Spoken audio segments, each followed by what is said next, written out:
오늘 우리에게 주신 하나님의 말씀 보도록 하겠습니다. 오늘 우리에게 주신 하나님의 말씀은 마태복음 5장 1절로 3절까지 말씀입니다. 마태복음 5장 1절부터 3절 말씀입니다.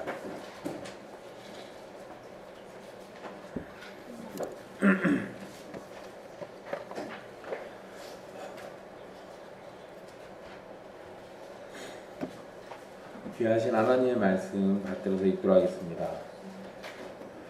예수께서 무리를 보시고 산에 올라가 앉으시니 제자들이 나아온지라 입을 열어 가르쳐 이르시되 심령이 가난한 자는 복이 있나니 천국이 그들의 것이며. 아멘. 이 말씀은 살아계신 하나님의 말씀입니다.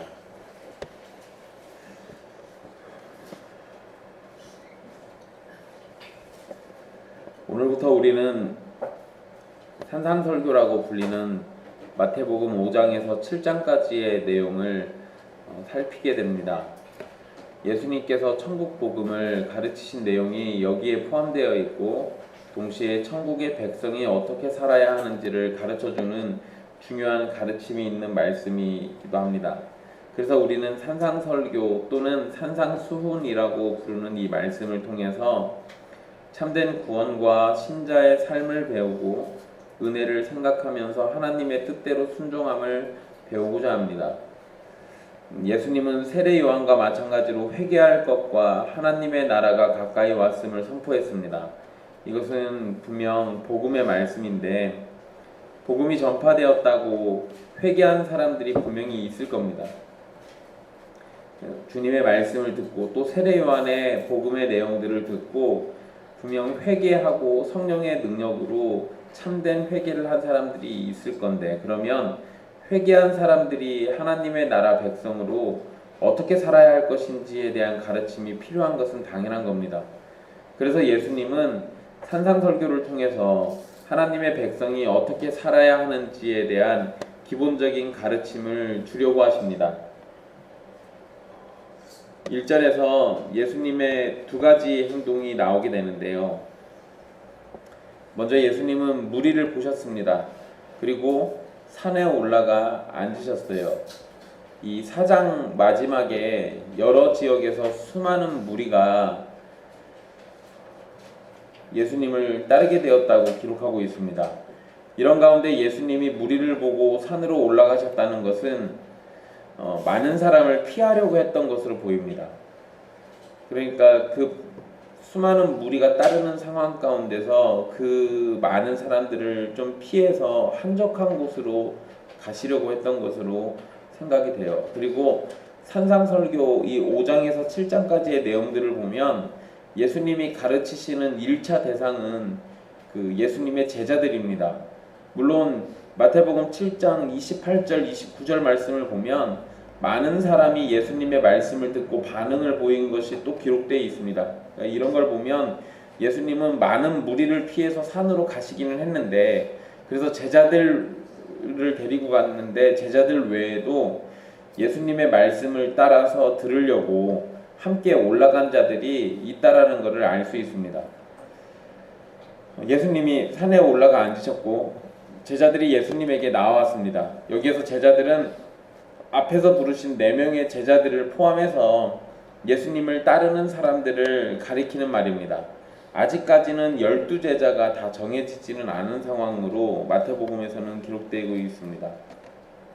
이 산상설교의 내용은 우리에게 요구되는 것인데 분명히 우리 보고 이렇게 살으라고 하신 말씀들이에요. 그런데 이 일을 완벽하게 수행하지 못하는 것이 분명한 사실입니다. 일단 팔복에 있는 내용들도 사실 우리의 힘만으로는 불가능한 얘기고요. 그 뒤에 나와 있는 예수님의 가르침도 사람이 과연 저렇게 할 수 있을 것인가, 이런 질문에 대해서 할 수 없다라는 답이 거의 대부분에 나오는 답입니다.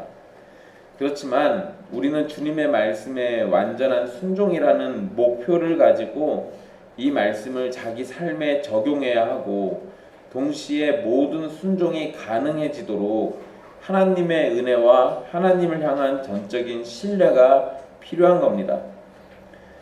그러니까 우리가 이 땅에서 완전한 교회라는 거는 있을 수가 없어요. 그런데 있을 수 없으니까 그냥 대충 하는 대로 믿고 대충 넘어갑시다 이렇게 하면 그거는 그냥 불완전한 교회가 아니라 그 정도면은 순결하지 않은 더러운 교회로 자라나게 됩니다. 완전한 교회는 이 세상에 없지만 완전한 교회라는 목표를 가지고 교회는 계속해서 성장하고 자라나야 돼요. 마찬가지로 완전한 순종이라는 것은 예수님 외에는 아무도 못하는 겁니다. 하지만 우리가 예수님 안에 있는 예수님의 백성들이고 예수님의 지체이기 때문에 완전한 순종이라는 목표를 가지고 우리는 이 땅에서 충실히 살아가야 하는 것이 하나님의 백성들에게 주어져 있는, 맡겨져 있는 당연한 모습이고 과제고 의무와 책임이 되는 겁니다. 이 산상설교의 첫 번째는 이 8가지의 복, 그래서 우리가 팔복이라고 불리는 선언으로부터 시작이 됩니다. 그 중에서 오늘은 우리가 첫 번째 복인 심령이 가난한 자에 대한 선포를 먼저 살피게 될 건데요. 일단 여러분 전체적으로 이 팔복을 놓고 생각해 보면 우리를 사랑하시는 삼위 하나님은 우리가 행복해지고 복을 받는 인생이 되기를 원하십니다. 그래서 처음에 사람을 지었을 때, 이 세상을 지었을 때도 복을 주셨다라는 표현이 반복해서 나와요. 하나님은 복을 주시기를 좋아하시는 거예요. 그리고 하나님의 형상인 우리가 하나님의 뜻과 하나님의 계획과 하나님의 나라 안에서 행복하게 사는 것을 당연히 원하십니다. 이거는 부정할 수가 없는 거예요. 그런데 여기에서 우리가 주의해야 할 것이 있어요. 하나님이 우리에게 주고자 하는 행복은 타락한 사람의 눈으로는 잘 이해가 되지 않는 말씀입니다. 또한 예수님께서 말씀하시는 복은 세상적인 복이 아니라는 것이 분명합니다. 특별히 팔복에서 언급하고 있는 복은 세상이 말하는 복과는 완전히 대조를 이루고 있습니다. 그리고 팔복을 설명하신 후에 예수님은 그 5장 11절로부터 12절 말씀에 우리가 세상으로부터 박해를 받을 것이다 라고 말씀하고 계세요. 복을 선언해 놓고 그 복의 결론이 뭐냐면 우리가 세상으로부터 박해받는다는 겁니다. 왜냐하면 팔복에서 가르치는 것을 따라서 심령이 가난하고 애통하고 온유하고 의를 구하고 자비롭고 마음이 청결하고 화평케 하고 의를 위해 박해받는 모습으로 살고 있으면 여러분은 세상을 충분히 화나게 할 것이기 때문에 그래요. 그런데 예수님은 그 박해를 받는 것조차도 복이라고 말씀을 해주셨습니다. 그러니까 이런 점들 생각해 보면 분명 팔복에서 말하는 복은 세상적인 복이 아니라는 점을 알 수 있습니다. 세상적인 복이라면 부자가 된 너희는 복이 있다. 마음에 즐거움이 가득한 너희는 복이 있다. 당당하게 살아가는 너희는 복이 있다. 배부르고 갈증이 없는 너희는 복이 있다. 이런 식으로 선언했어야 맞죠. 하지만 예수님이 복이 있다고 말씀하신 사람들은 일반적으로 복이 아니라 고통과 괴로움과 슬픔이 있는 자들처럼 보이는 겁니다. 이런 점을 생각한다면 예수님께서 지금 선언하시는 복은 분명 세상과 구별되는 하늘의 복을 담고 있다는 걸 알 수 있습니다. 8개의 복을 예수님께서 말씀하실 때 원어는 우리 한글 성경과 구조가 약간 다릅니다. 우리 한글 성경에서는 심령이 가난한 자는 복이 있다 이렇게 시작하죠. 나머지 7개의 복도 다 마찬가지예요. 애통하는 자는 복이 있다. 온유한 자는 복이 있다. 의에 줄이고 목마른 자는 복이 있다. 다 이 순서로 이렇게 갑니다. 그런데 이 원어에서는 복이 있다라는 말이 먼저 나옵니다. 그래서 복이 있다. 가난한 자는 마음이 천국이 그들의 것이다. 이런 순서로 되어 있어요. 그러니까 여기에서의 강조점은 예수님은 이 복이 있다라는 거 여기에 강조를 두고 그 단어를 맨 앞에다 쓰고 계신 거예요. 그러니까 분명히 지금 예수님은 그냥 너희 이렇게 하면 뭐 복 줄게 이런 정도가 아니라 복이 있다라는 선언과 함께 저런 말씀들을 하고 있다라는 거예요. 지금 팔복을 듣는, 그러니까 이 예수님이 산에 올라가셔서 앉으셨을 때 예수님을 따라 올라와 가지고 거기에서 앉아서 듣는 사람들은 사실 그렇게 먹고 살 만한 사람들이 아닙니다. 언제고 예수님을 따르는 무리는 가난한 자들이 대부분이었습니다. 간혹 가다가 부자들이 있긴 했는데 그거는 한두 사람에 불과한 거고요. 대부분은 다 가난한 사람들이었습니다. 심지어 자신들의 식사를 해결할 수 없어서 굶주려 가면서까지 예수님을 쫓는 사람들도 있었어요. 그런데 그런 사람들에게 예수님은 입을 열어서 하신 말씀이 복이 있다 가난한 사람들아 라고 말씀하신 겁니다. 그런데 여기에서 그냥 가난한 사람이 아니라 심령이 가난한 사람이 복이 있다라고 말씀하셨어요. 그럼 누가복음에서 보면 그냥 가난한 자는 복이 있다라고 되어 있습니다. 그런데 여러분 누가복음에서의 가난한 자는 분명히 물질적인 가난이에요. 왜냐하면 그 앞에는 심령이라는 말이 없으니까. 그런데 물질적으로 가난한 것과 이 마음이 가난한 것은 연결되게 되어 있습니다. 그래서 누가가 그냥 그렇게 기록한 거는 누가의 의도가 있는 거고요. 아마도 심령이 가난한 자라고 이렇게 되어 있는 거는 이게 아마 예수님께서 직접 하신 얘기였을 가능성이 높아요. 이제 누가는 그거를 심령이란 말을 빼고 그냥 가난한 자라고 이렇게 기록했던 것으로 보이고요.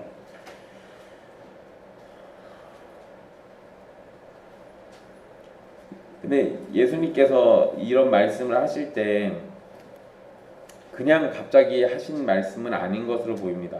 그리고 예수님의 이 팔복 선언은 구약에 있는 말씀들과 다 연결이 됩니다. 일단 이 팔복 앞부분에서 반복해서 나오는 구절인데요. 이사야 61장 1절 말씀에 이렇게 되어 있습니다. 가난한 자에게 아름다운 소식을 전하게 하려 하심이라.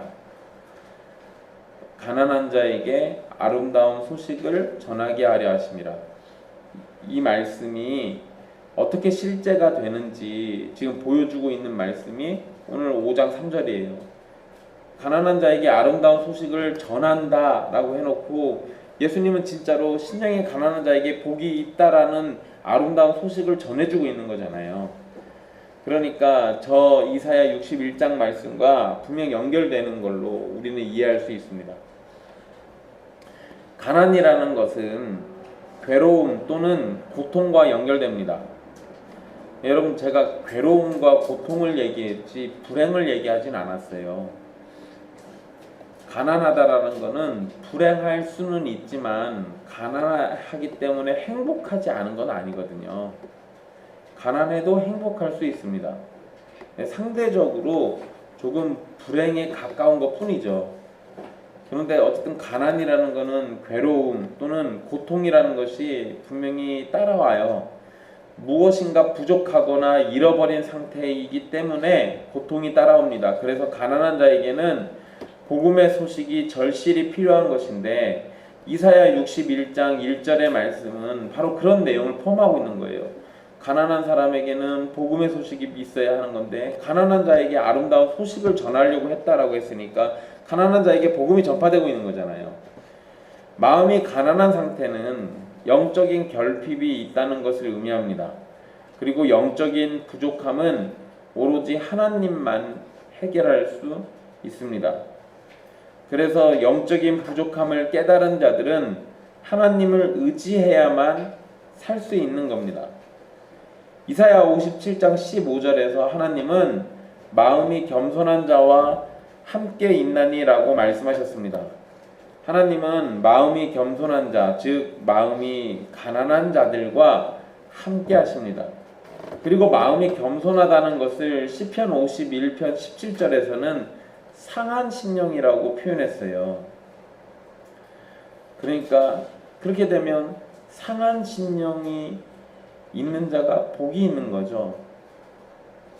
또 시편 40편 17절에서는 자신이 가난하고 궁핍하기에 주님께서 자신을 생각해 주시기를 바라면서 노래합니다.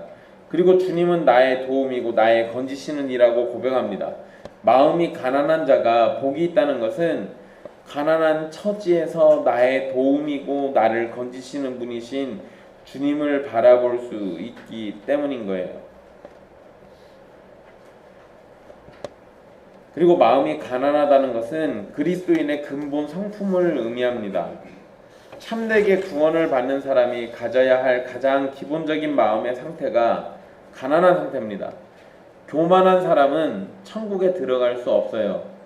심령이 가난하게 되는 것은 천국에 들어가기 위해 가장 먼저 필요한 상태입니다. 심령이 가난하게 된다는 것은 오늘날 학자나 아니면 똑똑한 사람들의 말과 전혀 반대되는 말이죠. 오늘날은 자신을 비우는 것보다 채우는 것을 더 좋아합니다. 자기 확신을 가져야 하고요. 경쟁적인 태도를 칭찬하고 자기 자신을 높이고 자랑스러워하고 중요하게 여기는 것을 권장합니다. 오늘날에 별로 덕이 안 되는 덕목이 하나 있는데 그게 겸손이에요. 요즘은 굳이 겸손할 필요가 없습니다. 그냥 내가 남들보다 잘났다라는 것을 드러내고 내가 남들보다 높다라는 것을 드러내는 게 너무나도 일반적인 태도들이죠. 그러나 성경은 우리 자신을 비우는 것이 복이라고 말씀합니다. 마음이 가난하지 않은 한 그리스도인이 될 수는 없어요.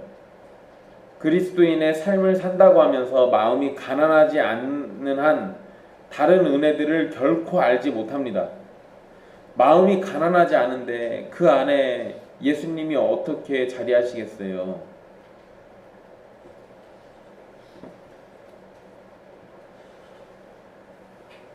유명한 노래인데요. 내 속에 내가 너무 많아서 당신의 쉴 자리 없네. 그런 노래 있잖아요. 거기에 내 속에 내가 너무 많은 건 가난하지 않은 거예요. 내 속에 내가 없고 다른 것도 없고 다른 걸 채울 것도 없고 그저 주님만 채울 수 있는 그 상태를 깨닫는 것. 그게 가난한 거거든요. 그러니까 마음이 가난하지 않으면 그리스도인이 결코 될 수 없습니다. 또 마음이 가난하지 않으면 그리스도인으로 사는 것도 불가능해요. 마음이 가난하지 않다는 것은 내가 원하는 거, 내가 누리고 싶은 거, 내 생각, 내 마음 이런 게 잔뜩 들어있는 거예요. 그래서 뭐가 조금만 불만이 생기면 내가 원하는 게 조금만 안 되면 그러면 그리스도인으로 사는 것을 포기합니다. 하나님의 말씀대로 사는 것을 원치 않아요. 그런 사람들은 하나님의 말씀이 들어갈 리가 없어요. 내가 원하는 게 먼저니까. 그럼 더 나쁘게, 더 심각하게 얘기하면 그런 사람들이 구원을 받았을까요? 아니요. 그럴 리가요. 내 생각이 나를 압도하고 내 원함이 내 마음을 가득 채우면 그 사람은 그냥 죄인으로 살고 있는 거예요. 신자는 그렇게 살지 않습니다. 신자는 심령, 이 마음이 가난해서 내 안에 어떤 것도 채울 수가 없어요. 그거 채울 수 있는 건 온 우주 만물을 다 채우고도 남으시는 하나님밖에 없는 겁니다. 심령이 가난하다는 것은 교만한 마음을 없애는 정도가 아닙니다. 우리가 비천한 존재라는 것을 깨닫는 걸 의미하는데요. 심령이 가난한 자라는 말에서 가난한이라고 번역된 단어는 형용사일 때는 가난하다라는 걸 의미하는데 명사로 쓰이게 될 때는 자신의 신분을 알리는 것조차 몹시 부끄러워하는 거지를 의미합니다. 그러니까 이 단어는 매우 가난한 상태를 의미하기도 하지만 전적으로 다른 사람을 의지하지 않으면 안 되는 상태를 의미하기도 해요. 그래서 이 가난하다라는 표현은 보통 국어라는 사람들에게 씁니다. 그러니까 다른 사람들이 안 도와주면 살 수가 없는 사람들. 그래서 심령이 가난한 자라는 예수님의 말씀은 우리가 완전히 비천하여 아무것도 자랑할 것도 내놓을 것도 없는 그런 상태를 말하는 겁니다.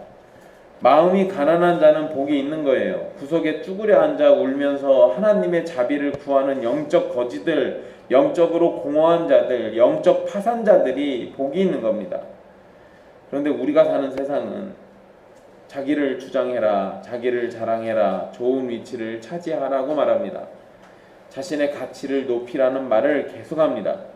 이것 자체가 나쁜 것은 아니지만 이러한 세상의 생각은 마치 우리가 죄인이 아니라는 생각을 갖게 하거나 우리의 죄 문제까지도 스스로 해결할 수 있는 것처럼 보여요. 지금 교회의 상황을 보십시오. 돈 많고 능력 많고 높은 지위에 있는 사람들이 복을 받은 사람처럼 보이고 또 그렇게 간증을 하면서 자랑하지 않습니까? 그러나 성경은 그렇게 가르치지 않습니다. 세상의 주장이 교회로 침투되어서 교회를 오염시키고 있지만 세상의 진리는 한결같습니다. 하나님께서는 우리가 자기 자신의 참된 행복을 위해서 할 수 있는 일이 아무것도 없다는 사실을 깨닫게 되기를 바라십니다. 그리고 그러한 자세로 모든 복의 근원이신 하나님께 손을 벌리며 구걸하면서 저는 아무것도 할 수 없습니다. 모든 것을 하실 수 있으신 하나님 저를 불쌍히 여겨주시옵소서라고 두 손을 들고 나오기를 바라시는 거예요. 우리의 처지가 어떠한 상태인지를 잘 생각해 보십시오. 우리는 하나님께 날마다 죄를 짓고 살아갑니다. 하나님을 믿지 않는 사람이 짓는 죄는 말할 것도 없고 하나님을 믿는다고 고백하는 우리도 매일의 삶 속에서 죄가 끊어지지 않고 계속 나타납니다. 만약 예수 그리스도 없이 우리가 이렇게 살아간다면 반드시 심판받아서 지옥에 들어가게 될 겁니다. 마태복음 18장에 보면 1만 달란트 빚진 자가 나옵니다. 달란트라는 돈의 단위는 노동자가 1년 동안 벌어야 하는 돈이에요.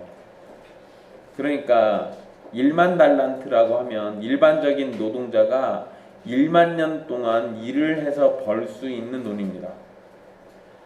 이런 돈을 빚졌다라는 것은 사실상 갚을 수 없는 돈을 빚졌고 누군가가 도와주지 않는 이상 1만 달란트 빚진 사람은 죽는다고 해도 해결하지 못할 빚이 있는 거예요. 우리의 처지가 이와 같습니다. 우리는 사실상 우리의 죄값을 다 치르지도 못하고 하나님께서 원하시는 모습대로 살 수도 없습니다. 왜냐하면 우리는 연약하고 능력이 없고 결정적으로 전적으로 타락한 존재여서 죄 문제를 해결하기보다 날마다 죄에 죄를 더하는 처지이기 때문에 그래요. 이러한 우리의 처지를 바르게 깨달은 사람이라면 자신은 아무것도 할 수 없는 존재라는 것을 깨닫게 됩니다. 그리고 절망하게 될 거예요. 그런데 예수님은 그렇게 마음이 가난한 사람들이 복이 있다고 말씀하고 계신 겁니다. 왜냐하면 그런 사람들이 천국을 소유하게 될 것이기 때문에 그래요. 오해는 마십시오. 가난한 자가 반드시 천국을 소유하게 되는 거 아닙니다. 그렇지만 가난한 자가 되지 않고 천국을 소유할 수는 없어요. 여기에서 천국을 소유한다는 것은 미래의 일이면서 동시에 현재에도 이루어지는 일입니다. 문자적으로만 이해한다면 그들의 것이미요라는 말은 현재형이에요. 그러니까 천국이 벌써 마음이 가난한 사람들의 것이라고 예수님이 말씀하신 겁니다. 마음이 가난해서 하나님을 찾고 의지하고 구원을 바라는 자들은 지금 그리스도로 시작하는 하나님의 나라를 소유하게 되면서 동시에 마지막 심판날에 왕으로 오셔서 완전한 하나님의 나라가 열릴 때까지 소유하게 됩니다. 가난은 부족한 것이 있다는 거죠. 그리고 부족한 것을 복이라고 생각할 수는 없습니다. 물론 많이 가진 것도 다 복이라고 얘기할 수는 없어요. 그런데 부족하면 결핍이잖아요. 그런 결핍을 복이라고 생각하기는 어렵습니다. 오히려 부족한 것은 부족한 것 때문에 불편함이 있거나 슬픔이 있거나 괴로움으로 연결됩니다.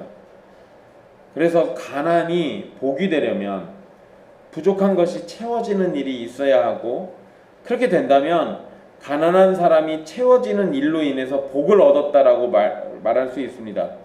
그리고 예수님은 가난한 사람이 천국을 소유하게 될 것이기 때문에 그들의 부족이나 필요는 채워질 것이고 그들에게 가장 좋은 것이 주어질 것이어서 복이 있다고 말씀하시는 겁니다. 우리가 왜 예수님 믿는지 아십니까? 우리는 우리를 구원할 수 없기 때문에 우리를 구원해 주실 수 있는 예수님을 믿는 겁니다. 예수님 안에 하나님이 원하시는 의가 있고 하나님을 만족시킬 순종이 있으며 우리의 죄에 대한 값을 치를 생명이 있습니다. 우리는 우리가 구걸해야만 살 수 있는 존재임을 깨닫게 될 때 우리의 구원을 위해서 하나님께 구걸하고 하나님은 그렇게 구걸하는 우리에게 예수님을 허락하셔서 구원해 주시는 겁니다. 그렇기 때문에 마음이 가난한 사람이 천국을 소유하게 되는 겁니다. 그러면 우리는 어떻게 해야 마음이 가난해질 수 있을까? 사실상 이것은 우리에게는 불가능한 일입니다. 우리 스스로는 안 된다는 얘기예요. 왜냐하면 우리의 마음이 가난해지는 것은 순전히 성령님의 능력으로만 되는 일입니다.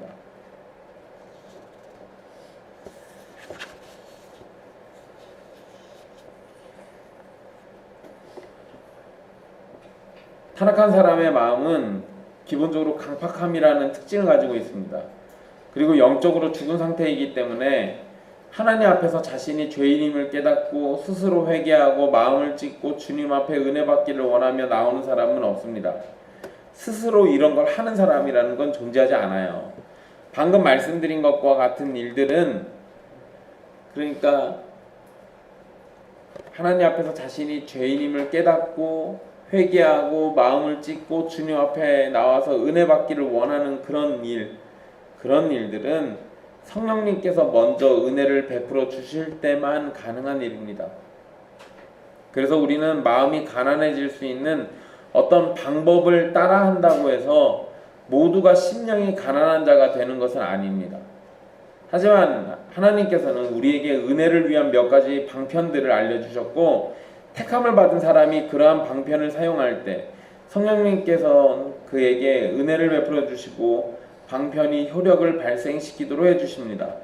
이런 면을 생각한다면 우리의 마음이 가난해질 수 있는 방법에 대해서 한번 생각해 볼 필요가 있겠죠. 먼저는 하나님의 말씀을 읽으십시오. 가장 기본 중에 기본입니다. 하나님의 말씀 속에 인간들의 어리석음과 하나님의 놀라우심이 기록되어 있습니다. 그것을 읽으세요.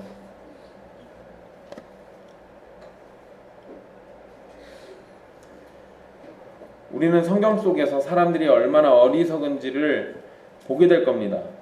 그리고 사실 우리는 성경에서 정말 미련한 어리석은 사람들을 많이 알고 있죠. 계속해서 하나님의 은혜를 버리고 죄를 지으며 죽음을 향해 달려가는 사람들이 성경에 기록되어 있습니다. 그리고 성경에 기록된 사람들의 미련하고 어리석은 모습이 여러분의 삶 속에서도 찾아지는 것을 깨닫게 될 겁니다. 아담의 타락한 모습이 여러분 안에 있습니다. 아담과 하와가 다른 사람들에게 자기 잘못을 떠넘기는 모습도 여러분에게 있어요. 또 거짓말쟁이고 속이는 자인 야곱의 모습이 여러분 안에 있습니다. 돈에 탐욕에 눈이 멀어서 일은 열심히 할지 몰라도 속이는 일을 끊이지 않죠. 하나님을 무시하고 대적하던 수많은 왕의 모습이 여러분의 모습일지도 모릅니다. 어쩌면 성경에 기록되지 않은 악한 모습이 여러분의 삶에서 나타나고 있을지도 모릅니다.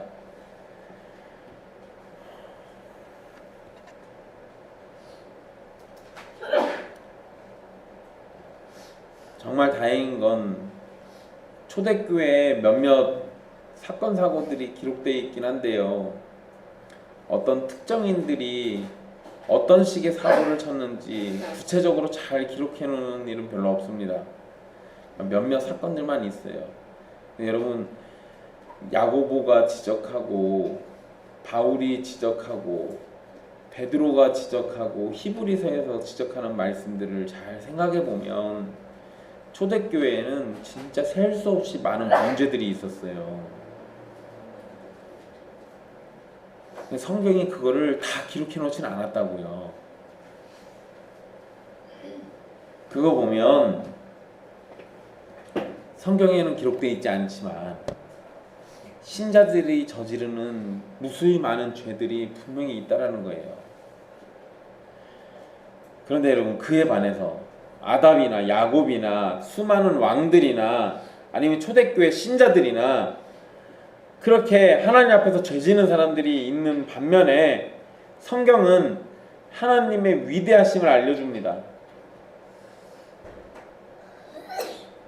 하나님의 우주를 지으시는 능력이 기록되어 있고 사람을 향해서 사랑을 베풀어 주심이 기록되어 있습니다.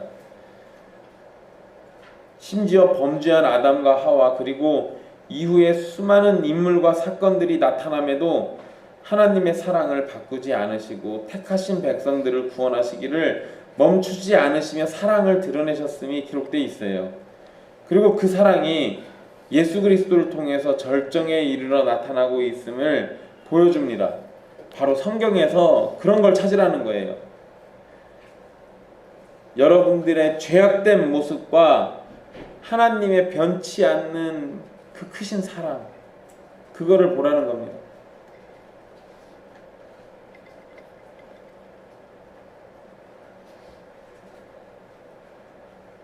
그리고 그 사랑의 표현으로 자기 아들 독생자 예수를 십자가에서 죽이신 일을 보세요. 그 앞에서도 마음이 가난해지지 않는 사람은 가망성이 없는 겁니다.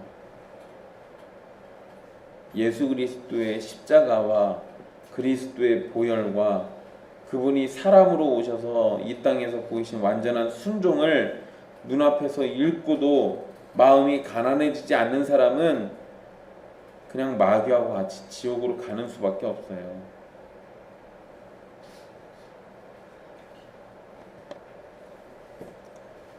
성경에서 우리의 죄악됨을 보시고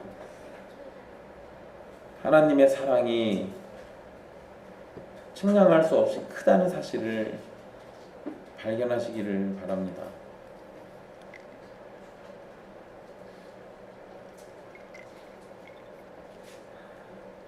두 번째로, 심령이 가난해지기를 하나님께 기도하십시오. 우리가 아무리 성경을 읽고 깨달음을 얻는다고 해도 하나님께서 도와주시지 않으면 우리의 심령은 절대 가난해지지 않습니다. 성경을 읽고 약간의 겸손이 생길지 몰라도 근본적인 성품이 가난해질 수는 없습니다. 성경을 읽으면 마음이 따뜻해지거나 뭔가 깨달음을 얻을 수는 있을지 몰라도 그것으로 그 영혼이 진짜 바뀌는 건 아니라는 거예요. 성경을 읽고 그 약간의 겸손, 이런 것들이 잠깐 나타나면 사람들은 착각합니다. 자기가 은혜 받아서 심령이 가난해진 걸로. 그런데 성령님께서 우리를 거듭나게 하시지 않으면 잠깐 그러는 거는 그냥 연극처럼 흘러 지나갈 수 있어요. 그런데 성령님께서 우리를 거듭나게 하시면 우리는 악하고 강팍한 마음이 가난한 마음으로 바뀌게 됩니다. 분명 에스겔 36장에서 하나님은 새 영을 우리 안에 두고 새 마음을 우리에게 주셔서 우리의 육신의 굳은 마음을 제거하고 부드러운 마음을 주실 것이라고 약속하셨습니다. 하나님의 약속을 믿고 하나님께 기도하십시오. 주께서 은혜를 베푸실 때 우리의 굳은 마음은 사라지고 부드러운 마음이 되어서 가난한 심령으로 하나님 앞에 설 수 있게 될 겁니다. 주님이 해주시지 않으면 사실 답이 없어요. 그래서 모든 일의 끝에는 언제나 우리가 주님 앞에 기도하는 일이 있어야 하는 거예요. 그런데 여러분, 기도하고 거기서 끝내지 마십시오.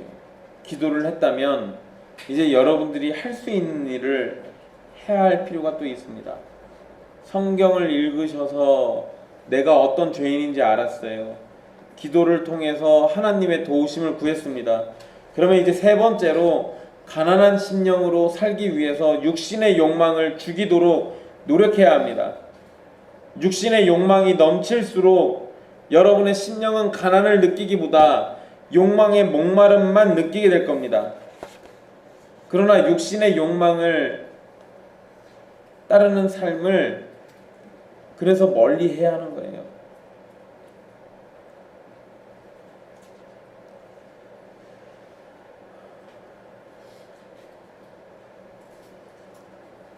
세상적인 즐거움도 줄이려고 하십시오.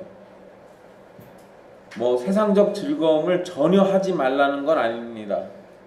친구와 놀고 게임도 하고 여행을 다니고 유튜브를 보거나 영화나 드라마를 볼 수도 있습니다. 재미나게 친구들하고 같이 노래방 가가지고 노래도 신나게 부를 수도 있어요.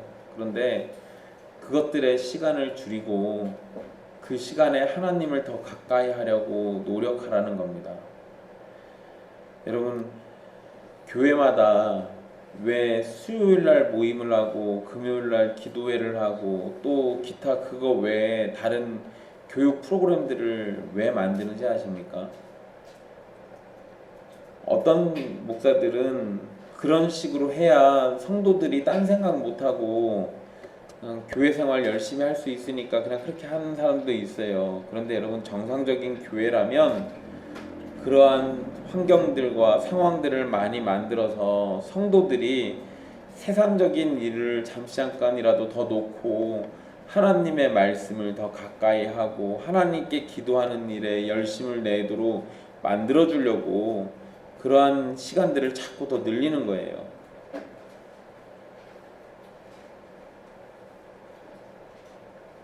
그래야 우리의 마음이 주님 앞에서 더 가난해지고 더 부족함을 알고 은혜가 필요하다는 걸 깨닫고 그러면서 주님 앞에 나가는 거거든요.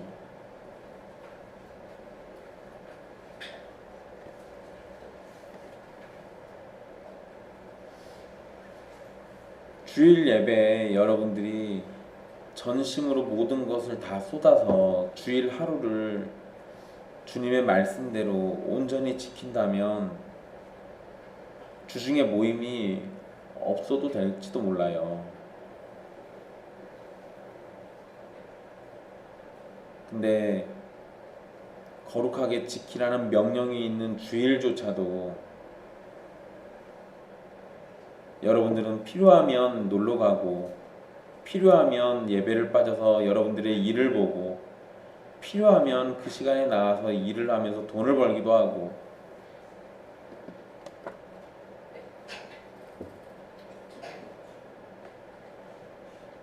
그렇게 하는데 여러분들이 누릴 세상적인 즐거움과 세상적인 유익을 위해서 하나님의 것을 포기하고 명령을 등한시하는데 여러분들의 심령이 가난해져서 천국의 복을 누릴 거라고 생각이 드십니까? 만약에 그래도 된다라고 생각이 들면 마귀가 여러분들을 유혹해서 완벽하게 여러분들을 속인 거라고 생각하시면 됩니다.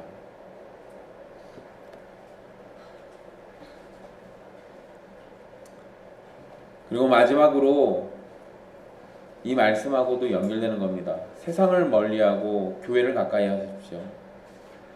심령이 가난한 사람들과 어울리며 자신들의 부족함을 깨닫고 하나님의 은혜가 절실히 필요함을 느끼는 사람들과 함께 시간을 보내십시오. 이런 일이 복되기 때문에 성경은 성도들이 그리스도 안에서 연합하는 일을 중요하게 언급하는 겁니다.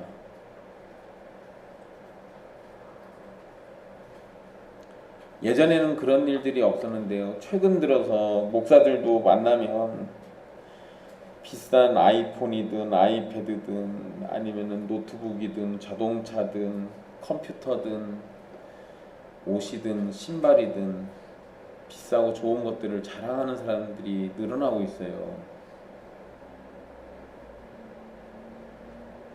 그들이 그런 거 자랑할 때 그들의 심령은 가난한 건지 아니면 물질적 풍요로움 때문에 심령이 가난한 그들의 상태가 잘 안 보이는 건지 도무지 분간이 잘 안 됩니다. 여러분, 물질적 풍요가 크면 클수록 심령이 가난해지기가 굉장히 어렵습니다. 그래서 세상을 가까이 하고 세상의 부유한 자들을 가까이 하면 할수록 심령이 가난해지는 거하고는 철저하게 거리가 멀어요.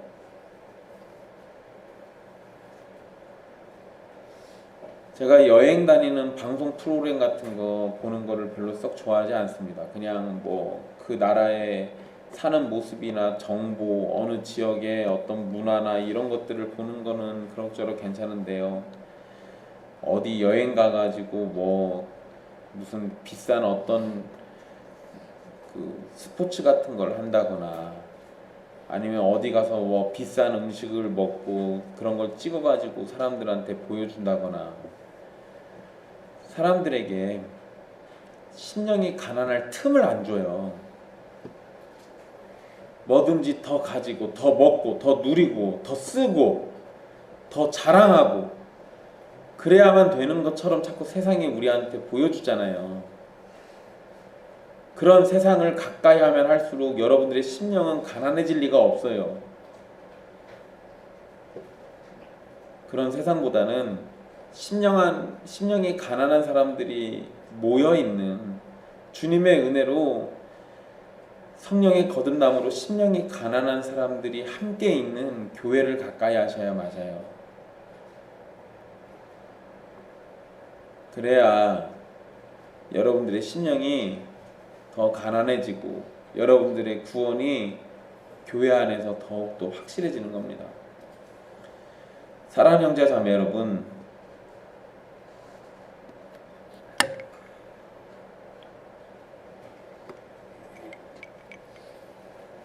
심령이 가난한 사람은 자신의 욕망을 바라기보다 하나님의 뜻이 이루어지기를 즐거워합니다. 심령이 가난한 사람은 자신이 원하는 것을 이루려고 하기보다 하나님이 즐거워하시는 일을 하려고 자신을 쳐서 복종시킵니다.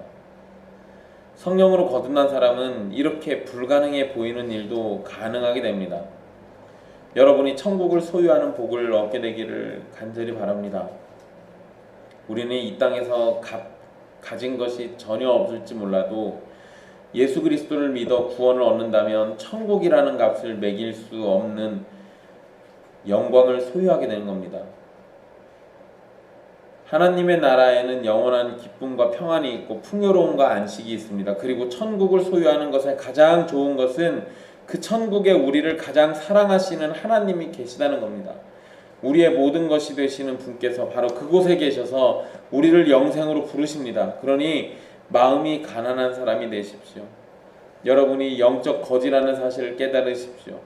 여러분의 손에 아무것도 없어서 하나님께 내놓을 것이 전혀 없다는 사실을 기억하십시오.